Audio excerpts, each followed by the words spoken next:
Welcome to the Future Strong podcast.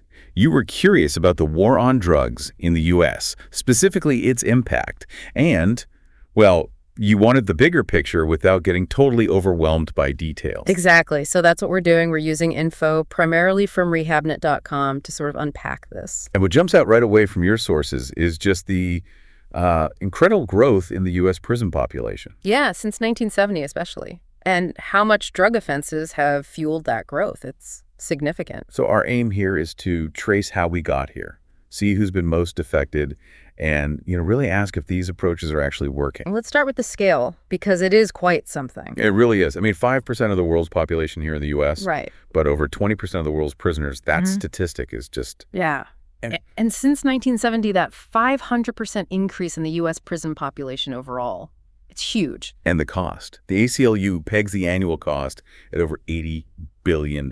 Yeah. Just for incarceration itself. $80 billion. And, that's just the state cost. That doesn't even touch the financial burden on families. Right. The Marshall Project really highlights that part. Yeah. Things like the cost of phone calls. Yeah. Keeping in touch 24/7 almost. Exactly. Visits, care packages, commissary money. It all adds up and puts immense strain on families, often in communities that are already struggling financially. Yeah, absolutely. Huh. And it seems like a big part of the cycle, getting trapped in the system, is actually about money, or the lack of it. Well, yes. Things like court costs, fines, fees, often for pretty minor stuff, maybe low-level drug charges. But if you can't pay. If you can't pay, it can spiral. The U.S. Commission on Civil Rights points this out, how these financial penalties hit minority individuals particularly hard. Leading to more incarceration. Leading to loss of freedom, families being separated. And think about the mental health impact on kids when a parent is incarcerated over fees they couldn't afford. It's a serious knock-on effect. It's just concerning how persistent these disparities are, even in places trying to reduce prison numbers, like California. That's a good point. In California, the Latinx prison population is still more than double the white population. For Black individuals, it's over 1.5 times greater. And nationally? Nationally, it's even starker for drug offenses. The ACLU found Black individuals are locked up for drugs at 10 times the rate of white individuals. 10 times? But drug use rates aren't that different, are they? No, that's the key point. Usage rates are similar across racial groups. And for cannabis, the National Institutes of Health found Black individuals are arrested 4 times more often, again, despite similar use. And there was research, Hinton's research, I think, showing Black men with drug convictions face, tougher treatment. Yes, more likely to be held before trial, more likely to get harsher sentences than white men for similar offenses. It really raises questions about fairness within the system itself. It really does. Which brings us to the big question, doesn't it? Is putting so many people in prison for drugs actually effective?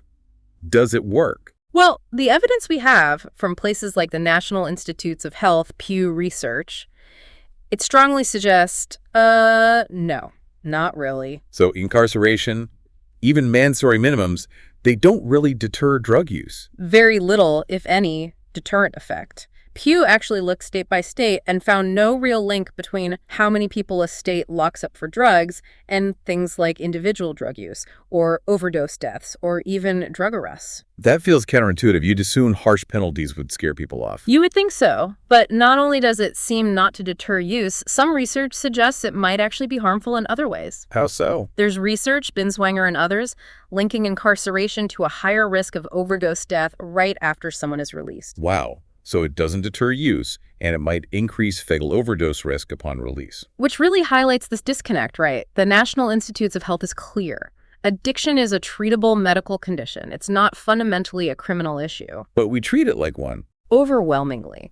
Prison policy estimates around 3 million people with substance use disorders end up incarcerated each year.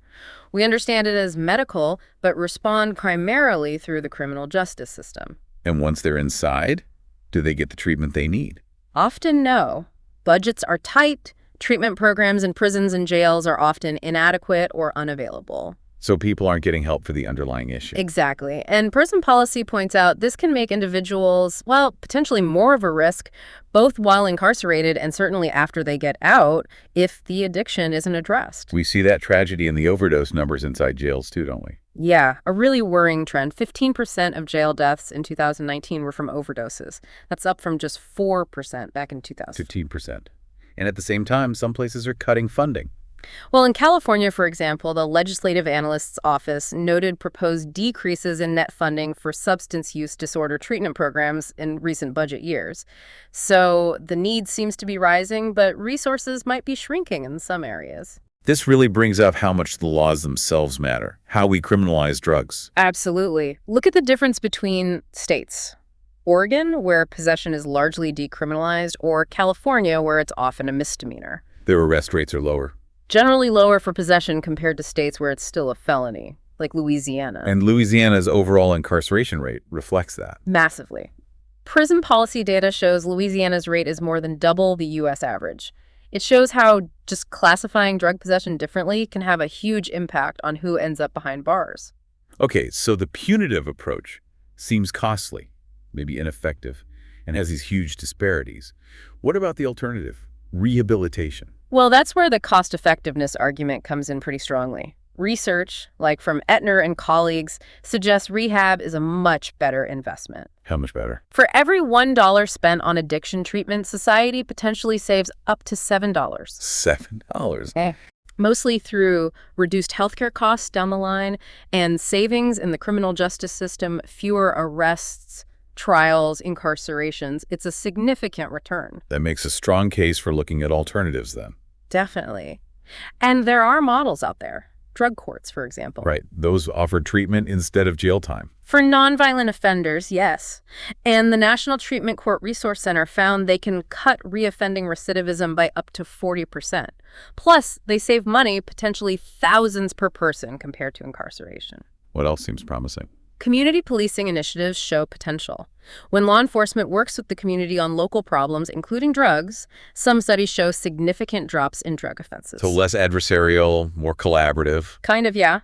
And then there are diversion programs, steering people away from the justice system altogether towards community-based treatment, either before trial or even after conviction sometimes. Is there evidence that diversion works in practice? The First Step Act is a recent federal example. The Sentencing Project tracked outcomes and found it led to releasing around 30,000 people. Importantly, those diverted to rehab programs had lower reoffending rates than those who weren't. So focusing on treatment actually improved public safety outcomes in that case. The data suggests so. It points towards moving away from purely punitive measures, potentially leading to better results. So when you pull this together from the sources you shared, it really paints a picture of a system, the war on drugs approach, that's got major issues. It's expensive, the effectiveness in actually reducing drug use is highly questionable, and it carries these deep, persistent racial disparities. And the sources really seem to be pushing towards a different way of thinking, don't they? Questioning if incarceration is the best tool we have for drug problems. Exactly. Pointing instead towards rehabilitation, treatment, community-based solutions as potentially more effective, more cost-effective, and frankly, more humane. It's about resource allocation, racial justice, and really defining what successful crime reduction looks like. Which kind of leaves us, and you listening, with a final thought to chew on. Yeah. Given everything we've discussed, the costs, the lack of deterrence, the disparities, the potential of treatment, what would a truly future-strong approach to substance abuse and crime look like in the U.S.? One that really learns from the past 50 years, maybe, Yeah. both the failures and the successes. And prioritizes solutions that the evidence actually supports. Something for you to consider as you continue exploring this.